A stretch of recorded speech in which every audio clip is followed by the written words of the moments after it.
Hi students, I am Haneez from Department of Computer Application, Safa College. Today we are discussing the topic that is the classification of transducers. So you know what is a transducer? It's a mechanism or it's an equipment that convert one energy form to another.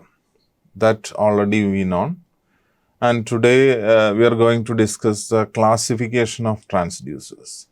So if you're thinking about the classification, we can classify on various bases, based on the energy consumption, based on the variations of physical quantities like that.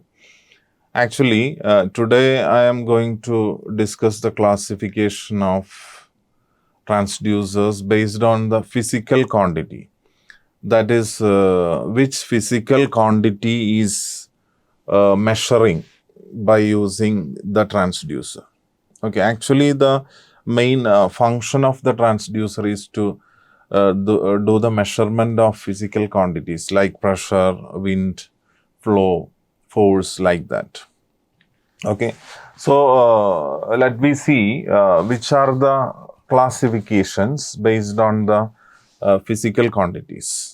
Okay, so we can see first one is the temperature transducer. First, I will list out all these things. After that, we can go through each.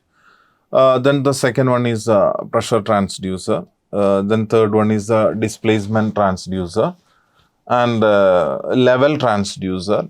Then flow transducer, force transducer, and acceleration transducer. So we can go through each one. So we can see the first one is the temperature transducer. So the main application of the temperature transducer is to measure the temperature of a medium. It may be a human body or a surface. Okay, and this type of transducer, it will convert this temperature into appropriate electrical signal, and that can be measured by using some devices. That is the main principle of the temperature transducer. For example, if I want to check the temperature of a person, that is a human, then we can put that device on his any body part, and then the corresponding temperature, body temperature, can be measured. Actually, the principle is to converting that temperature into corresponding electrical signal. These all the transducers, actually main objective is to making maximum into the electrical signal. If it is a pressure or if it is a flow, then making into an electrical pulse means it can be measured easily, it can be transferred easily. Mostly all the transducers are trying to convert their physical quantities into corresponding electrical signals. Okay, so that is the main principle of the temperature transducer. So example, we can see it's a thermocouple. It is using to measure the temperature. Actually, thermocouple is using to measure the temperature. That is a difference across the some two terminals. Okay, and the thermal sensor, like different devices are working under this principle. The second one is we can see the pressure transducer. It is using to measure the pressure in a surface. Okay, for example, a fluid pressure or pressure in atmospheric pressure, or in pressure in area, or a particular area that is inside a vessel, or like things that can be measured. Okay, so here also the pressure transducer, it is also known as a pressure transmitter. It will convert the pressure, that is a physical quantity, into corresponding analog electrical signal, and that can be traced down, or that can be measured by using a device. That is the basic principle of the pressure transducers. Okay, the common example, we can see the strain gauge. It is an example for a pressure transducer. Then potentiometer, all are considering as a pressure transducers, because the tension, the pressure, the tension can be measured, and there is a variation. That is the measuring is actually by examining or by observing the variations in the electrical pulse. Okay, so the pressure transducer, it will convert the pressure into corresponding analog signal.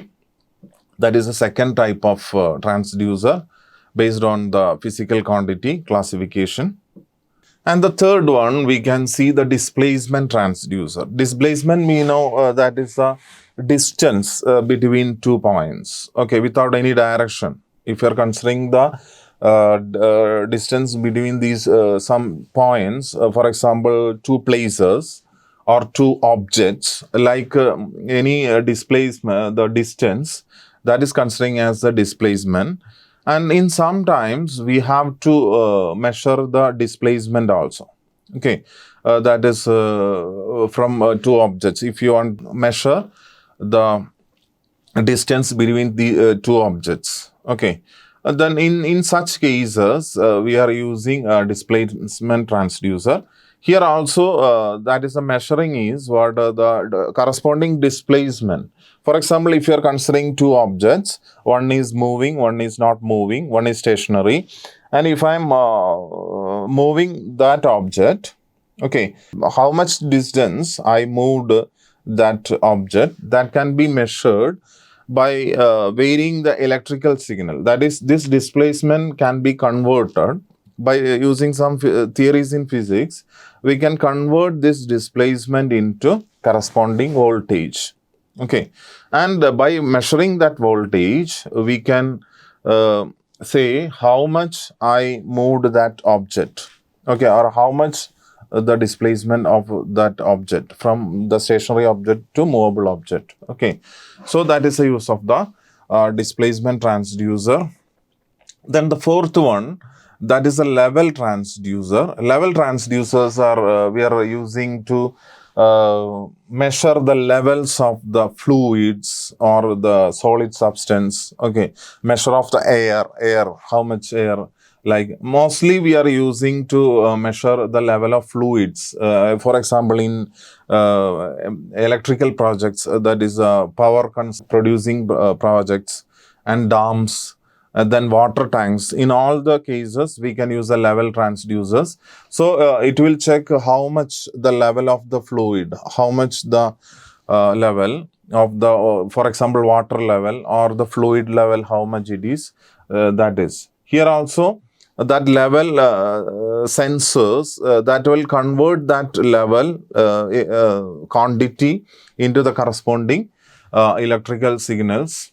Okay, and that can be measured. Okay, so a very good example of the level transducer is the float switch. By using that float switch, we can measure the level. Mostly the float switch we are using in the water tanks. Okay, so automatic motor installation. In such cases, we are using the float switch. That is a level transducer. So it is using to measure the level. So next one we can see. So the fifth one is the flow transducer, the flow of the things. For example, the flow of air or the flow of fluids, mostly water. Like in this case, we can measure it, how much the flow, how much the intensity of the flow of the fluid, or how much the intensity of the flow of the air. That can be measured. That for that we are using the transducer that is known as the flow transducer. It will measure the flow. Okay, mostly we are using in for measuring the liquids. Okay, if a liquid is flowing through a surface, that is through a pipe or any such areas, then we can measure how much fluid is gone through that in a particular, through a particular area. That can be measured. Okay, so this flow, that flow, actually it is a flow means we are calculating the velocity. Okay, and we are forming an equation between the velocity and some electrical quantity, and by converting this into an electrical signal, we can measure how much the flow. Okay, so that is the use of the flow transducer. So example we can see that is magnetic flow meter. It's an example for flow transducer. Then next is the force transducer. Force transducer, it is using to measure the force. Okay, the force of the force if you are applying to a surface, or if you are applying the force of the gravitational force, like all the things, the force can be measured. Okay, so a very good example for the force transducer, we can see the electronic balance. Okay, if you are using the electronic balance, we are using in groceries and shops and all. Okay, so actually, if you are putting any weight, that is any substance on that platform, actually that substance will apply a force to that platform, then corresponding weight can be measured. Okay, so it is a good example for the force transducer. So actually the force transducer is measuring the force applied to a surface. Okay, example we can see electronic balance is an example, very good example for transducer. Next one is the seventh one, we can see that is the acceleration transducer. The acceleration transducer actually, it is measuring the acceleration. Acceleration means the increase in the velocity. That is the change, rate of change of that the velocity that can be measured. Actually, this acceleration transducers mainly we are using in vehicles. Okay, that is vehicles to see the RPM of the engine, that is how much acceleration gone to the engine, or how much acceleration to the vehicle in such case. So here also we are converting that acceleration into corresponding electrical signals, and that can be measured, that can be viewed through any meters. Okay, so a very good example for acceleration transducer is accelerometer. Okay, so these are the classification of transducers based on the physical quantities. I think you understood well all these things. I given an outline about these all 7 transducers. Thank you for listening. Thank you for all.